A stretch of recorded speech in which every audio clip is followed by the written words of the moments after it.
The best coaches in the game, we really ain't playing. We regroup up in the Slack chat where the coaches debrief. We be piecing these puzzles, occupy the chunk of the pie. Ain't no lie when we hit the block, helmet's casket is tight. You be seeing helmet after helmet, helmet after helmet. First place, second place, fifth place, eighth place, 12th place, 15, 16, 20. So many helmets, you got blurred vision, we got too many. Tick your check. Oh man, shit. They got us fucked up. Army, regroup. We pledge always to have that edge. We don't fire warning shots. Competition just dropped. We locked and loaded before lock. Whatever the time, yeah. Do you even correlate? Being the best requires a willingness to outwork your competition. There's always someone smarter, faster, sharper, more naturally gifted to come around.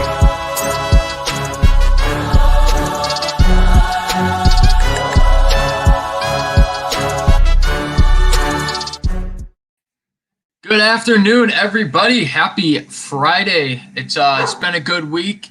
I'm glad to get this 5-game slate underway. We're having a little issue with Twitch right now. For some reason, it's not letting me go live, but we are live on YouTube. Thank you for everyone who's watching now and everyone who's able to watch it later on. I really appreciate the views, and you kind of see my insight with hockey slates. If you guys aren't DFS Army members, I would love for you to join. Get in, ask a bunch of questions in Slack, and just use the code Mdell when you're signing up to save 10% on your VIP memberships. And that'll be going across the bottom of the screen during this whole show today. We only have 5 games, and they're kind of all self-explanatory. But I will go game by game. I'll do a little tiers breakdown for you guys. And if you have any comments, just throw them in the comment section. I'll answer them as I go, or I'll answer them all at the end if I missed any of them. Not a bad slate tonight. 5 games, definite obvious chalk situations that we have to keep an eye on. Couple injury news, not a whole lot, but we definitely are going to need to find some value with the studs, McDavid, Draisaitl, McKinnon all on the slate, also like the Vegas guys. So we'll get into it. Both of our cheat sheets are completed for Fanduel and Draftkings if you already are a DFS Army member. So go ahead and check those out. Check out our player ranks tab, read all the notes and everything. And, well, let's get into it. 5 games. This won't be too long of a live stream. And if you aren't able to catch it live, I'm going to try to keep it short so you can watch it with plenty of time before the slate locks. Slate lock is at 8 p.m. tonight, 8 p.m. Eastern time. With the first games, kind of everything being on the West Coast. So you have an extra hour to build your lineups, which also means you have an extra hour to tinker. Don't tinker a lot. It doesn't help you. I know a lot of the times when I'm making a lineup and I'm like, oh, I could do this guy, I could do that guy. Well, usually the first guy I had in goes off or has a great game. But we will get right into it here with the first game of the night starting at 8 is the Arizona Coyotes at the Minnesota Wild. Coyotes are implied 2.3 goals with the Wild 3.2. I wish here that Kakkonen was going to start, but unfortunately Cam Talbot is getting the start for the Wild. Antti Raanta is starting for Arizona. For goalie-wise, I like Talbot. I think we can play him in cash only because GPP doesn't really have that big of a ceiling with Arizona just not shooting a lot lately. I think both games against Colorado, they were held pretty low on the shot column. They were still able to score, which definitely hurt Grubauer in those starts there. But Talbot has been really good this year, and I think that they should get the win with how Minnesota's playing. If you want to play Raanta in tournaments, I don't have a problem with that. Minnesota's shooting about 31 shots a game, so he's definitely going to see the shots. They're just not really scoring. So with the Arizona side, I'm not really interested in a whole lot. I would say Tyler Pitlick kind of stands out to me. Line 1, power play 2. He's got 3 goals and 15 shots over his last 5 games. You could throw in some of the defensemen. That's kind of who I would like more with Arizona, like Jacob Chikrin, Alex Goligoski, Oliver Ekman-Larsson. Those would be my 3. Nicholas Hjalmarsson, he's got 3 assists and 10 blocks in his last 5 games, but I don't really think we have to go there. My top guy there would be Jacob Chikrin. He's just doing it all for Arizona. He's kind of their lead man on D. Gets power play 1 time. On the Minnesota side, though, they're going to be pretty popular. I really like their top line, Zuccarello, Bujukstad, and Kaprizov. They've been really good. Kaprizov's been just watching him skate. It's just unreal. And I do think they're going to be able to score a few goals against them here. In the last 2 years and 3 games, Minnesota scored almost 3 goals a game. And that was a different team the last couple of years. So their top line is really rolling right now. 38 shots over their last 5 games, which is pretty good. Ryan Suter, Jared Spurgeon, not bad value on defense. They're not really getting points, but they're shooting. They're blocking a few shots. I think their second line, I don't like them as much, but they're going to be low-owned in tournaments. The thing that kind of stinks about their second line is none of them play on the power play. But I would almost prefer their third line of Zach Parise, Victor Rask, and Kevin Fiala. They all get power play 2-time along with Brodin and Dumba. So like it's the way Minnesota runs it is their top 3 guys on their first line and their top D pair play on the top power play unit, and then their second D pair along with their third line all play on the second. Brodin's been blocking a ton of shots, 20 over his last 5 games. Definitely a good value for him there. Matt Dumba, kind of hit or miss, but I prefer Brodin just because he's cheaper.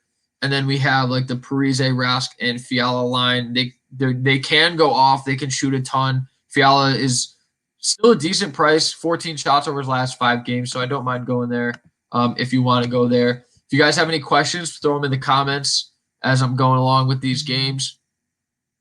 I'll kind of go over goalies I like, then the players I like, cash plays and stuff like that. You can throw Kaprizov in your cash lineup if you want. He's doing well lately, playing a lot of time on the ice, so definitely don't mind that at all. Other than that, stack up 1 or 3 are my 2 favorites for Minnesota. For Arizona, I would say the defenseman, mainly Chikrin. He's one of my favorites here. But then we'll move on to the next game, which is the Vegas Golden Knights at St. Louis Blues. Golden Knights implied 2.7, the Blues 2.9. This game, I think it's going to be – I don't know about this game. It could be pretty high scoring. It looks like Logan Thompson is projected for Vegas. He is an AHL goalie. This is going to be his first start. But I did mention here, like if you guys had read my GPP notes, in the AHL with Henderson this year, in 7 games, he's posting a 1.72 goals against average with a 946 save percentage. So it's definitely a risky option, but he's 6,500 on Fanduel. He's really cheap. He could stop the puck. St. Louis is shooting about 33 shots on goal at home this season. So I think he's going to see a ton of shots. They just have a few offensive pieces that would scare me for using Thompson. But in tournaments, if you want, you can go ahead and throw him in there. Jordan Binnington, I like him in tournaments as well. Vegas is still shooting, but they're also scoring pretty well. So he's a risky cash play. I feel like a lot of people are going to look for him in cash just because they think he's going to secure the win, which he very well could get the win, but it could be a 6-5 game or 6-4 or a pretty high-scoring game here. So over-under is only about 5.5. So Vegas thinks it's going to be pretty low-scoring. I do think Thompson at 6,500 is viable for GPPs. I like the Vegas top line, Pacioretty, Stevenson, and Stone. They're just so consistent. 6 goals, 15 assists over the last 5 games. Pacioretty shooting a ton, 24 shots his last 5 games. Alec Martinez is still really cheap. He had a decent game last time out, threw an assist to kind of help out his point production. He's 3,900 on FanDuel. It's still way too cheap for what he can do. And a lot of people are going to go to the second line, Marchessault, Carlson, and Smith. They're not producing. Only 4 goals and 28 shots in their last 5 games. I'd rather just kind of play their top line and kind of move on. Value guys for Vegas, besides Martinez, Nicholas Hague, Zach Whitecloud, decent value. Alex Tuch, 4 goals, 12 shots, 6 blocks over his last 5 games. I wouldn't chase the Dylan Coghlan hat trick night from the other night. He's 5 games. He's got 9 shots and blocks, but all 3 of those goals came in the same game. Not really trying to chase that. But for them, yeah, their top power plays in play. You could throw in a Cody Glass, Shea Theodore in tournaments if you want to play their top power play line, as St. Louis penalty kill over the last 10 games has been pretty bad, just over 70%. But Vegas power play is not really clicking right now. They really need Theodore to kind of pick it up. He's been kind of struggling this year, and he just really hasn't been able to get it going on the deep pairing there. But on the St. Louis side, really whatever goalie starts for Vegas, St. Louis is going to be pretty popular. If Thompson starts, he's a rookie. And if Dansk starts, he's not really good. So like both their starters, Fleury's in the COVID protocol and Leonard's still hurt. He's doing conditioning stuff with the AHL team, but he's still a little bit away from coming back to the ice. Fleury hopefully tests negative and he's just in that protocol, and then he can play this weekend. But I definitely like the St. Louis side. Their top line's firmly in play. Their second line's in play. Top line in Kyrou, O'Reilly, and Tarasenko. And Tarasenko's still way too cheap on DraftKings. A little pricier on DraftKings or on Fanduel, so I'm not really looking for playing him on Fanduel, but DraftKings, he's still a good play. Kyrou's really good value on Fanduel. He's just kind of slowing down a little bit lately. I like Torrey Krug. He's shooting a lot more, 19 shots over his last 5 games with 3 assists. He'd be my preferred D-man from St. Louis. Their second line of Hoffman, Shen, and Perron. I like them a little bit more than their top line. They're producing a little bit more. Vegas still plays pretty good defense, and I think Thompson might be able to shock some people. But I still think that St. Louis is going to score a few goals tonight, and I definitely prefer their second line over their top line. But their top line, again, still firmly in play. Their top 6 is all on the power play, either 1 or 2. They kind of evenly spread out their power play, and their power play has been pretty good. Over the last 10 games, they have a 31% success rate. The only thing I worry about is Vegas's penalty kill has been number 1 in the league at just under 91% over their last 10 games. It's a little risky, but I do like St. Louis in GPPs. I like Vegas in GPPs. For cash, I would say Pacioretty is one guy I would look for from Vegas, and also Alec Martinez. For the blue side in cash, Kyrou's decent value. I like Torrey Krug if you can pay for him on defense. Hoffman's still pretty cheap.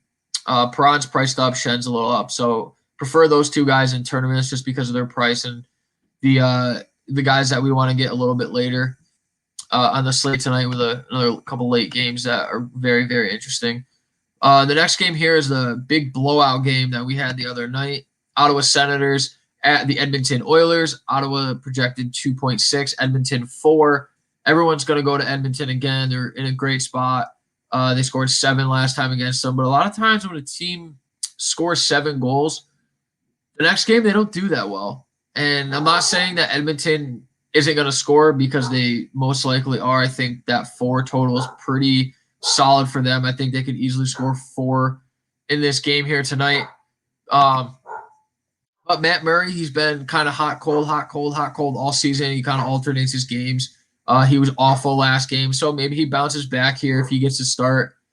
I like Matt Murray a little bit in tournaments, maybe like a 5% if you're playing 100, 150 lineups. Mike Smith, I really like Mike Smith, which I hate saying that, but he's been really good this year, 2.18 goals against. He's got a 60% implied win total, so they definitely think that he's going to get the win here. Vegas has obviously implied a ton of goals. They just shot him out last game. I do think on the Ottawa side, I think they are going to come back and play a little bit better. Brady Tkachuk did say after the game that it was a very embarrassing performance. So I think they're going to come out with a fire underneath them, and they might be able to score a few goals. I like the Tkachuk, Norris, Baderson line, mainly just Tkachuk, but if you want to stack them up in larger tournaments like the nickel or the quarter or the dime, definitely then play. Shabbat hasn't really been doing that much lately, but we know that he can. The second line of Stetzel, White, and Dadonov are definitely in play as well. They're not really producing that much, but they're going to be low owned against Edmonton. The Edmonton side's pretty straightforward. Play Draisaitl, play McDavid. Yamamoto more of a GPP. I don't really like him in cash just because they scored 7 goals last time and he didn't have any points. He had 3 shots on goal. Draisaitl and McDavid are likely to break a slate anytime they're on it. And they definitely broke the slate last time. If you didn't have Draisaitl, you weren't cashing because nobody even came close to him. I love Barry and Nurse. I give a slight edge to Nurse. He is blocking a ton more shots than Barry, but Barry's a little bit more of the offensive defenseman on that first D pairing. Just a great matchup, though. Even Adam Larson's blocking a ton of shots. He's just not good. Chris Russell, he's got 20 shots and blocks over his last 5 games, 3 assists. Still really not looking to play either one of those guys. Barry and Nurse would be my 2 that you're going to play there with Draisaitl and McDavid. Nugent Hopkins is in play as well. I just don't love him that much with his line mates. They're not very good. Puyarvi's not bad, but he was a lot better skating with McDavid. And they're going to be so chalky. Cash lineup, play McDavid, play Draisaitl. Find value. There is value out there where we can make a lineup with them and that you can feel comfortable with. So stack up Edmonton. They're going to be very popular. Play them in cash. It's better to play them in cash and have them not do that good and everyone else have them, because they're 90% owned and you don't have them and they go off like they did last game, you're not going to cash. So just play them, move on, find value. Mike Smith, cash playable for sure. Couple more games tonight. I know I'm kind of going through these a little quick, but they're pretty straightforward to me. Small slate, you don't really have a ton to talk about.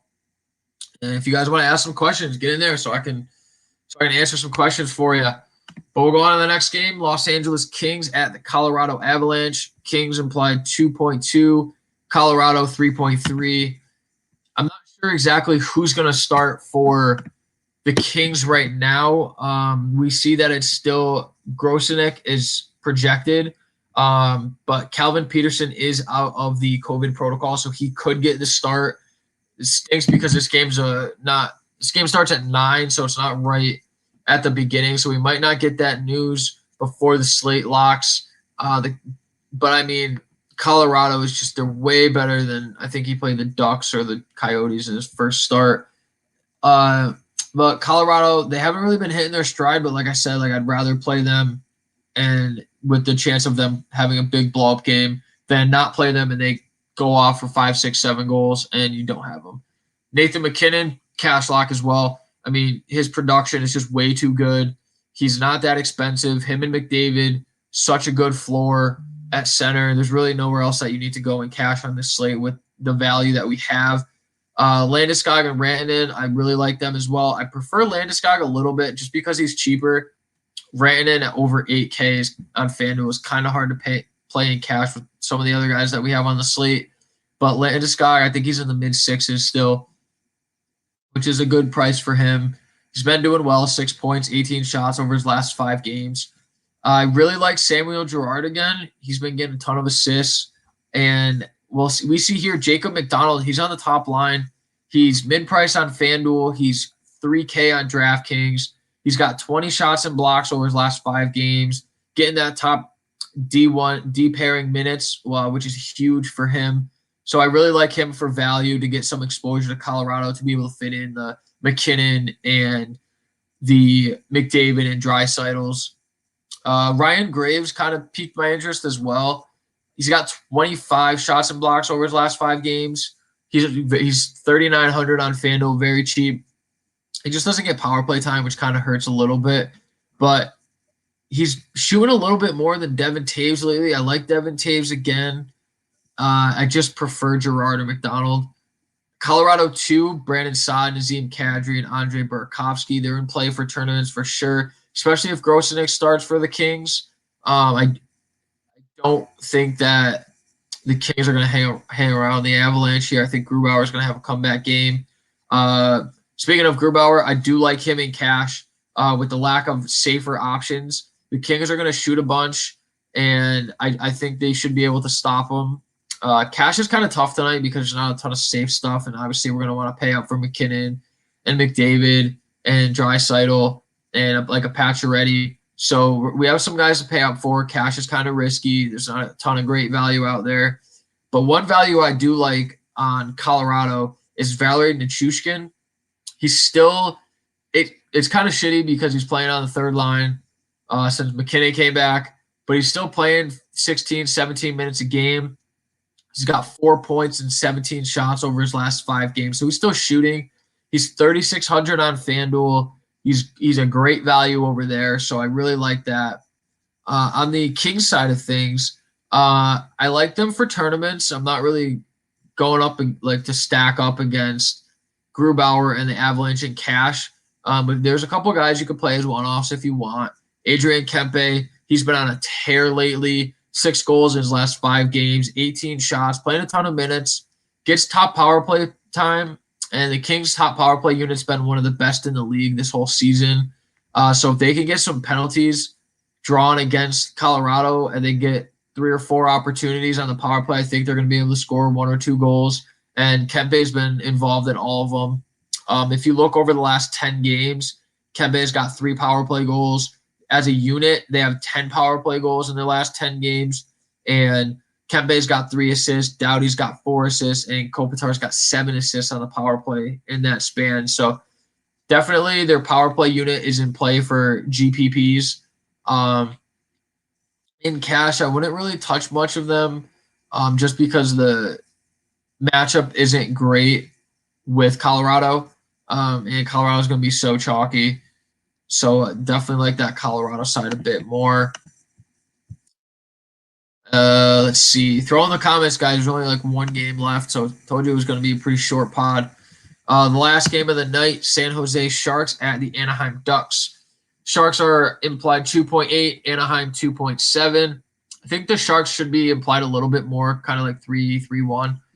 They are getting back Tomas Hertl. He's playing tonight. Timo Meier should be back tonight. John Gibson's been really struggling lately. The Ducks as a team have been really struggling. Like, they're allowing the most goals in their last 10 games in the league, 4 goals a game. Their penalty kill has been awful, 64.5%. It's really hard not to like Devin Dubnyk in tournaments just because Anaheim's not scoring. They're shooting a bunch, almost 30 shots in their last 10 games. Dubnyk would be like a 5-10% play if you're playing 150 lineups. For tournaments, John Gibson, if you want to play him, you can. He's really cheap. It's hard to like him, especially with San Jose getting 2 of their guys back. That should make a good impact on it tonight. What I do like San Jose 1, Kane, Couture, LeBlanc. You can put in Brent Burns too. And Brent Burns, for me, he's not worth his production right now. Isn't worth his price tag. But that top line has been pretty good. Last 10 games, they have 29 points, 83 shots. It's pretty good. So they figure about 8 shots a game for these guys combined. Kane's got 15 over his last 5 games, which is really good. About 3 a game. We'll have to keep an eye on Rudolph Balcers. He is a game time decision tonight. He's really cheap at 3,300. If he's out, I do think either Hertl or Meier are going to move up to the top power play line. We'll kind of have to see where it's going to be there. But if he doesn't play, we'll have to kind of see who moves up on that line. I do really like Hertl, especially on DraftKings. He's 3,900. Just play him over there. He's great value. Put him in the utility spot and play McKinnon and McDavid in cash. Timo Meier, 8 points over his last 5 games. 15 shots and blocks. Good price tag on him on both sites. And he's definitely a play. I think they're going to score a decent amount against him. Looking here at the defenseman, you can play Erik Karlsson. Don't really like him that much. That's kind of really about it. On the Anaheim Ducks side, I do have interest in their top line. Comtois, Getzlaf, and Ricard Raquel. They've been kind of playing well together, playing a bunch together. Raquel moving up to the top line there. I don't mind. I love Comtois and cash as a value option, one-off, because he's only 4,400. Getzlaf is 4,800, so it's not bad on Fanduel. Raquel is priced up still. I think he's like 6,300. Not looking there in cash, but in tournaments, you can stack up their top line. I have a lot of interest in Kevin Shattenkirk as well. He's been doing really good lately. 5 points over his last 5 games with 17 shots and blocks. He's 4,100 on FanDuel, and he can definitely make it work on that second D pairing. He also gets top power play minutes, so that really helps him there. Looking here, that's it for the games. I mean, like I said, it's really short. I'll be able to finish this in like 30 minutes. So you guys have a ton of time to look at our research station, ton of time to watch this live stream. If you can't see it live, you'll watch it on later. Again, slate locks at 8, so we have an extra hour to build our lineups. But get in there, get in Slack, ask a bunch of questions. I really will be around to answer them for you. I'm looking here at the tiers. We'll end off with tiers. If you guys have any questions, be sure to keep throwing them in there. Our tier stack chart is amazing to be able to see like who you can stack up. We see Vegas. I'll kind of go through each team and kind of see where you could stack people. You have Vegas, so you have Pacioretty in tier 1. You could stack him with Stone in tier 4, Theodore in tier 5. I'd like the Martinez there. If you don't want to play Pacioretty or Stone, you could play Tuck.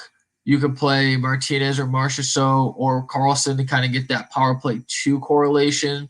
But I would stick to the Pacioretty, Stone, Martinez stack in tournaments. Colorado, I mean, you could stack all the big boys up. Tier 1, you could use McKinnon. Tier 2, Rantanen. Tier 4, Landeskog. And then you can go tier 6 with Gerard or tier 7 with Devin Taves. Either way you want to hit it, go for it. The Oilers, you have McDavid and Draisaitl in the top tier.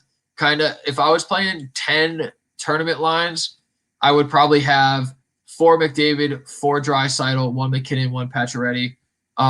Just because the Draisaitl and McDavid, they're probably going to go off against Ottawa again. You don't want to miss them and definitely be overweight on them and just kind of throw Pacioretty and McKinnon in a few lineups. If you want to do 3-3 with McDavid and Draisaitl, 3 with McKinnon, 1 with Pacioretty, perfectly fine with that if you're playing 10 lineups. But with them, you could stack Barry or Nurse in tier 3. I prefer Nurse a little bit, but you can go Barry as well. You could, in tier 4, you could stack with Nugent Hopkins on the top power play. I don't love Hopkins there. I'd rather just go to either Stone or Landeskog for tier 4. And then all the way in tier 7, you can use Yamamoto, who correlates with McDavid and Draisaitl, and either one of the D-men on the top line there.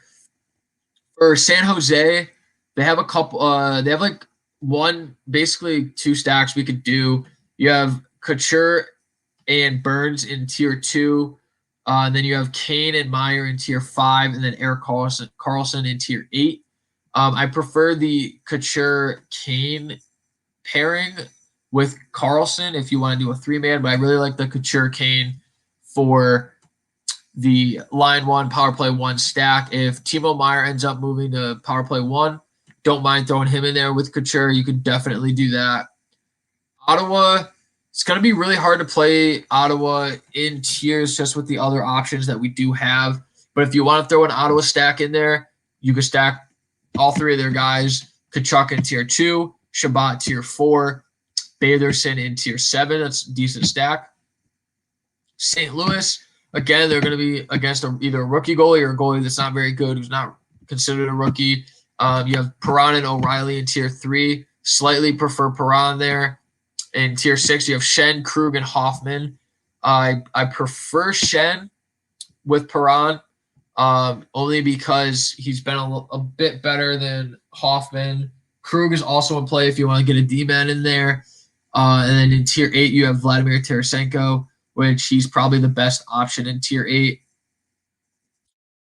Kings, you can stack Kopitar, Brown, and Kempe, or Kopitar, Doughty, and Kempe, all on the first power play, and the Kopitar will correlate with all of them. The Coyotes really got nothing. I prefer Chikrin in tier 4 if you're going to stack the Coyote, a little mini stack. And then you have Keller and Schmaltz, basically be a Chikrin one-off in tournaments. I don't really love him, so I probably won't even go there. I prefer Stone or Landeskog there. For Minnesota, I have no problem going with Zuccarello in tier 5. And in tier 7, I would pair him with Kaprizov to get that correlation. And then you could throw Dumba in for a 3-man stack, or you could just 2-man stack it there. And then the Ducks, they don't correlate at all, so they're kind of useless. But you could definitely play Rickard Rakell in tier 5. For cash plays, tier 1, I'm going McDavid. Tier 2, I like Brady Tkachuk's shot on goal floor, but I don't really love him against Edmonton, but he did express that he's not happy about last game. So highest shots and blocks in that tier, but I do like Couture against Anaheim. Brandon's in play. All those guys, I would say, except for Burns, are cash playable for tiers. For tier 3, hold on, I just got to plug my laptop in really quick so it doesn't die in the middle of the stream. For tier 3, Perron, O'Reilly, Kopitar, Nurse, and Barry. I would say Nurse is my cash guy. Barry also is in play in cash. And then Perron, if you're going to stack St. Louis. Tier 4, I would say it is Mark Stone if you're playing Pacioretty. Chikrin's okay. Don't love it. Landeskog if you're stacking up Rantanen and McKinnon. Nugent Hopkins could work with a Edmonton power play. Tier 5, I got to give the edge to Evander Kane. Tons of shots and blocks. He'd be my cash guy if I had to pick one there. Tier 6, I would say, would be probably Braden Shen or Torrey Krug for a cash guy. Probably Krug. That's a tough tier for cash. A lot of guys from St. Louis, 2 guys from the Kings. I would say probably Torrey Krug or Samuel Girard there. Tier 7, Alec Martinez, shots and blocks floor. Jonas Brodin has got 43 shots and blocks, good floor there. If you're stacking, like I said, stack Yamamoto with Edmonton, stack Kaprizov with Zuccarello. Marchessault I don't really love here, but you can go there. If you're playing Tkachuk, you can play Batherson. And tier 8, you just play Tarasenko and move on. You can look at Kempe for tournaments if you're stacking the Kings. Carlson, if you're playing Marchessault in tier 7, you could do that as well and kind of just stack it up there. Doesn't look like I have any questions. So if you guys have any questions from now until lock, hit me up in Slack at mdelagnus14. Just tag me there so I can kind of see your notification. Nice 5-game slate tonight. A lot of chalk options. Some good value plays. So if you have any questions, hit me up there. Have a great rest of your Friday, everybody. And I will be back, I believe, tomorrow night with another live stream. And hopefully I can get Cam or Flynn on with me tomorrow night. Have a good night. Good luck.